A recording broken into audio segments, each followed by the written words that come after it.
Alright, so I've been doing some touch-up work on the paint job on the airplane. The weather has been really cold and damp and not very good for painting, airbrushing. So I really need to get the coat of semi-gloss clear on the model, but I'm not going to risk painting it with it being cold and damp the way it is. So hopefully I'll get a warm day one of these days. Until then, I'm going to start working on the base, and I had the idea of having this design in the base. That's what's painted on the tail of the airplane. And so I took a piece of scrap brass, and it was a little bit corrody. It's been sitting around getting all, what's the word, patinaed, I guess is a fancy word for corroded. So I sanded that all nice and shiny, back to shiny. And I masked it off, and then I just printed off that I just did an image search for what I wanted here, and I just printed it off, cut that out, and used the spray glue to just glue that down on the tape. So the idea is I'm going to go in and cut out, and I got to think about this the right way because I started to do it backwards. But I'm going to cut off, I'm going to remove the stuff that I want to spray with paint to act as a mask for when I etch in the pattern, the design. So I really should have a new sharp blade to do this. This blade isn't really that sharp, but I'm going to try it and see how it works out. I'll try in the straight lines first. I'm thinking for the curves and the small pieces here, I really need a sharp blade. So I'll get started on it today, but I'll probably have to stop and buy new blades tomorrow. So again, I want the dark border here to be raised, so I don't want that etched, so that will be removed because I need to spray that. And I want the mountains to be raised, but not the dark shadow areas. But what I'm going to do is I'm going to put in a little small border around here. So there will be a separation between the mountains and the border here, if that makes any sense. I also want the white outline of the airplane to be raised, so I will remove that. And I want whatever's black here to be raised, actually what's white to be raised. So I'll cut and I'll remove that, and then I'll mask that out and paint it and see what it looks like. So I'm afraid if I do this on camera, you'll see nothing but my head, like right here, so that would be kind of weird. So I'm going to do this off camera, and I'll show you what it looks like once I get that all cut, before I paint it. So here's what it looks like so far. Obviously I've just done the border and the mountains. So again, everything that's cut out, that's brass, will be painted black. Then the rest of the masking removed. And so then what's left, unmasked, will then be etched away. Now after it's all etched away, these areas here, the shadows of the mountain, I'll either paint that, or I have some, I forget what it's called, it's a chemical that will turn the brass black. So I'll do that for here, and I'll do that for the airplane. So that way it'll still have the brass look, but it'll just be black instead of paint. And the dark areas of the compass here. So that's the plan for that. And then all of this up here would then be just filled in with blue paint. So that's the plan for now. I'll keep going. I do need a new blade. I can tell that you know, the sharp blade, a sharp blade would be better. So I think I'm going to stop for now until I can get some new blades and to do the smaller parts. So I'll show you what it looks like after the next step. Alright, so here it is. Masked it out, or masked it off, and painted it and then pulled the masking off. It's not fully cured yet, and it does need some touch-up. As you can see, there's a few areas where I got some bleeding under the tape, here and here, a little bit here. But again, once it cures, that'll be easy to touch up. A few other areas where paint didn't get good enough, right here, I'll just remask and touch up that little area here. I thought there was another spot here somewhere, but yeah, a little bit around the edges here. So again, I'll just have to remask around here and touch up those areas where the masking lifted the paint off. But overall, I think it looks okay. I think once it's all etched, and I'll etch it pretty deeply. I want to go at least half the thickness of the plate here. So it'll be, you know, in the etching solution for a while. I don't know exactly how long. I'll just have to take it out every 30 to 45 minutes and see how it's going. Hopefully, some of the small lines will stay intact. I don't know, we'll just kind of have to try it and see how it goes. I've never tried anything exactly like this before. You know, I've only done like circuit boards and stuff. So what I'll do is, you know, I'll use clear packaging tape to tape all of this right here so I don't etch all of this unnecessary stuff, and the entire back side so I don't start etching into the back. So I just want to etch right around here. So because I'm going to let this cure, I'm going to let it set and cure for a couple of days, and then I'll go through and touch anything up that needs touched up, and then we'll see how it etches. So I'll show you what it looks like after that. All right, so I had this in a tub of etching solution, and printed circuit board etching solution, sorry. And this, you know, I used, you know, most of this bottle was clean. It wasn't quite enough to cover the surface, so I had some other containers of some used stuff that still works. It's just not as good. So it wasn't, you know, full strength stuff. And also it's cold. It's like December now, so it's really cold in the shop, and this stuff works better when it's heated. And also I had it just laying flat like this, which probably isn't the best position. Vertical would be better, I think. And I think that because when I had that in there, I had a piece of brass just setting in, you know, just kind of setting in like that. So after a few hours, I could take it out and measure the thickness and put it back in. And if you can tell, the vertical area here is a whole lot thinner. It's almost like paper thin. I mean, I could probably just snap that off. It's a whole lot thinner than the area that was flat. So it took it off a whole lot more here. But I had this in there for several hours, probably like 15 hours. And it only took off about 0.010 of an inch. And it did get a little bit messed up on some of the lines. So it's not as nice as I was hoping it to be. But I'm not done with it yet. What I'm going to try to do, my first intention was to use this. This is, it's called Blacken It. It's for brass or copper. It just says blackens metal. I was going to use this in the shadows of the mountain and inside of the airplanes and the 4 diamond parts of the compass area. And then I was going to use liquid tin, which puts a coating of tin on brass and copper. I was going to use the liquid tin on the lines around the airplane and the lines of the compass and the mountain and the border around here.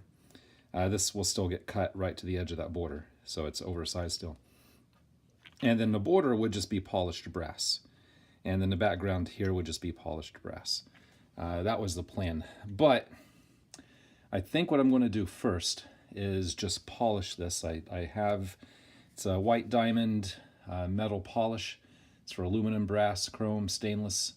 So I'm going to try this over the entire surface and just see what that looks like. I'm going to practice with a scrap piece, because one thing I want to see what would happen if I do the blacken it and the liquid tin. I want to practice with this stuff on here to see what happens if you blacken it and put the liquid tin on top of that, to see if it changes, because if it doesn't, that would be easier for here. Yeah, I'm going to play it because I've not used this stuff very much. I've used the liquid tin a little bit, but I've not tried using these two together in the same piece. I've not tried polishing with these two, or polishing once those two are applied. So I'm going to practice a little bit on this, see what they look like, see what the liquid tin looks like when it's polished. before I really make up my mind on what I'm going to do with this. And it still may be that I may just scrap this and do something completely different. I don't know. I'm still playing around with a couple of different ideas. But so anyways, let me do some playing around with this stuff. I'll get back with you in a little bit and show you what I come up with. I don't know how well this is going to show up on the camera, but what I did first was I did the black in it. I did a stripe of black in it all along here. And then I did a stripe of the liquid tin just right here. And it's kind of hard to see the difference between the liquid tin and just the polished brass, unless you get the light on it just right. And yeah, I can't quite get the light on it just right. But anyways, this is just tin, that's just brass. And some of the liquid tin ran down here, and then I tried to blacken it on the liquid tin. And the black in it colored the liquid tin pretty well. The liquid tin actually took the black in it off. So I didn't really quite expect that. So whatever I decided, if I decide to use both products, I'll probably use the liquid tin first and then the black in it over top of that. So for example, if I do it, I will liquid tin, well, I guess all of this, and then blacken it just inside with a little brush or something. And the same with here. I don't know, I'm still trying to figure that out. So let me polish all this up first and see what it looks like when it's all polished up, and then maybe that'll help me make a decision on exactly how I want to go about this. So anyways, let me polish this up, see what it looks like. So this is after I polished it. I put the liquid tin on it and polished that.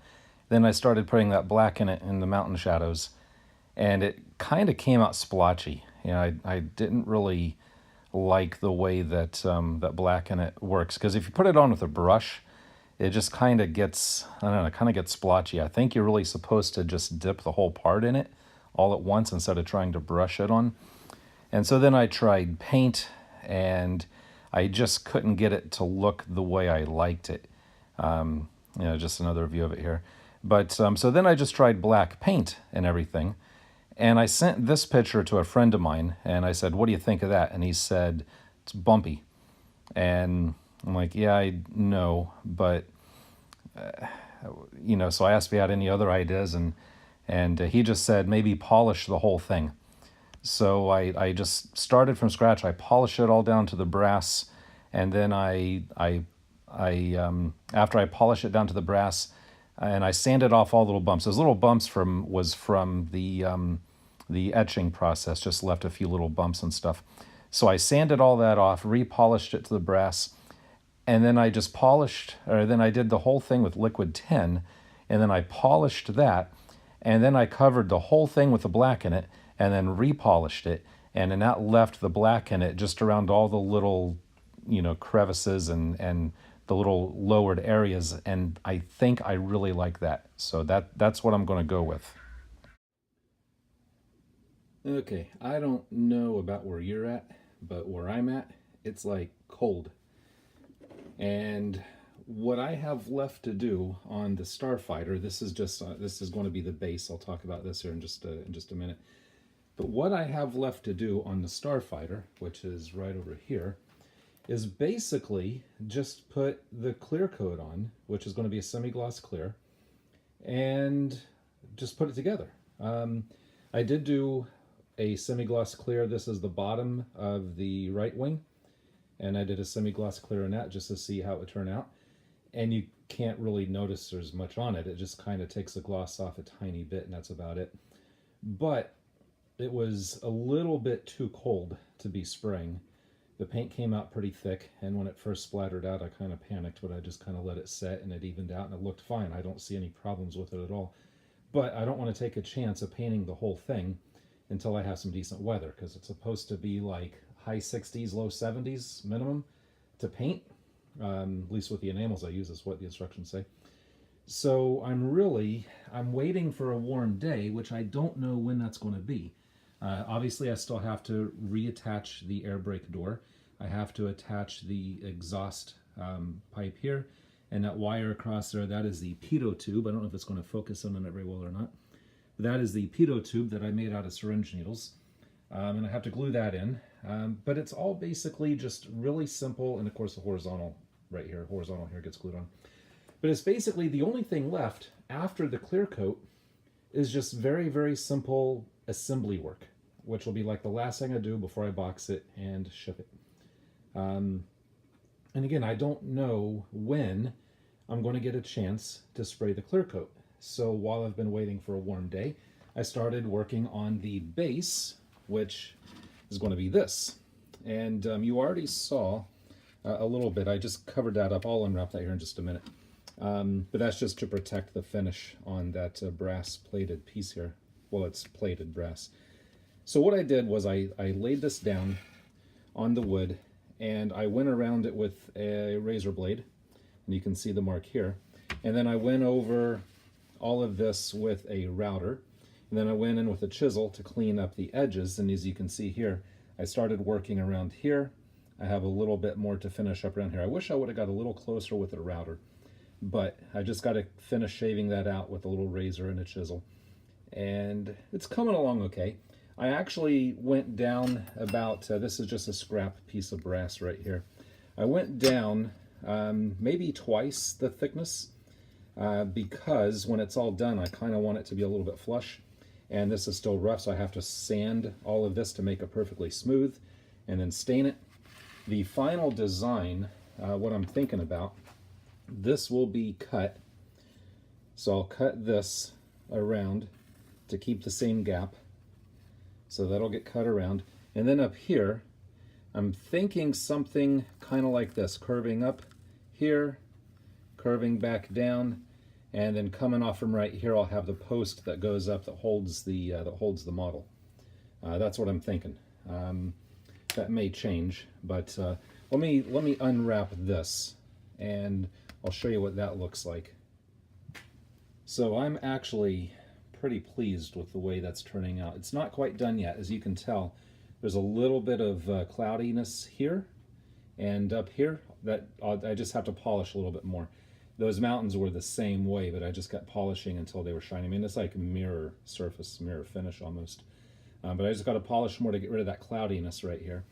And the nice thing about this is with the model, you know, that model kind of setting up here, that'll reflect the bottom surface of the model. In fact, let's just kind of see if we can see what that's going to look like. Sorry about moving the camera around quite a bit. But with the model setting here, somewhere about like that, once I polish that more, you'll be able to see the bottom surface of the model reflecting up, which, again, that's not that, you know, not that wonderful, I guess. I don't know. But yeah, I'm about to drop that. I'll have to take care of that later. The paint has been drying for quite a while, so it's pretty hard. It's fine. Oh, and one other thing. I ordered decals. I did a little bit of like a dark wash. Is that going to focus? Probably not. Like on the bottom, little louvers and vents and stuff. I just kind of did a dark wash in there, just to kind of bring out some of those details. But on the nose gear doors, there's supposed to be a German flag decal, and I ordered those, and they're coming from Germany, of all places, which makes sense. And he marked it as shipped, but there's no tracking number, so I have no idea when I'm going to get it. I might not even get those decals till January. But I also don't want to paint the semi-gloss clear until those decals are put on. So here's the deal. You see what the model looks like. Just to picture it done, again, just imagine the wings on it. You see what I'm doing here with the base. I'm going to go ahead and end it here, call it good enough for now, because I don't know when I'm actually going to be able to finish it. Because I'm just, again, I'm waiting for decals, I'm waiting for weather, I'm waiting for the garage to get warmer. Because even just coming down here to do this is too cold. I don't feel like coming down here and working when it's cold in the garage. I don't have a heated garage. So, yeah, that's where I stand here. What I will do, just in case you are following this build and you're dying to see it all done with that all nice and stained and finished and everything, I will put another video out when it's all completely done. I'm not going to do any more build videos because I think you get the point on how it's being built. Because it is, like I said, it's like 98% done. So when it does warm up a bit. When I do get it completely finished, I will definitely shoot a really short video, maybe like 5 minutes or less, just to do a complete 360 view all the way around it, show you some details of it completely done, finished, and ready to ship. So, but like I said, I don't know when that's going to be. It might not be until February. But, so like I said, until then, I appreciate all of you guys watching. You know, feel free to put any comments if you see stuff you like or don't like. Hopefully I explained the whole process of etching that in a little bit in the previous shots there. If you have any questions about that, please feel free and ask. But like I said, I'm going to leave it here for now. I'm going to stop rambling, and until next time, as always, thanks for watching.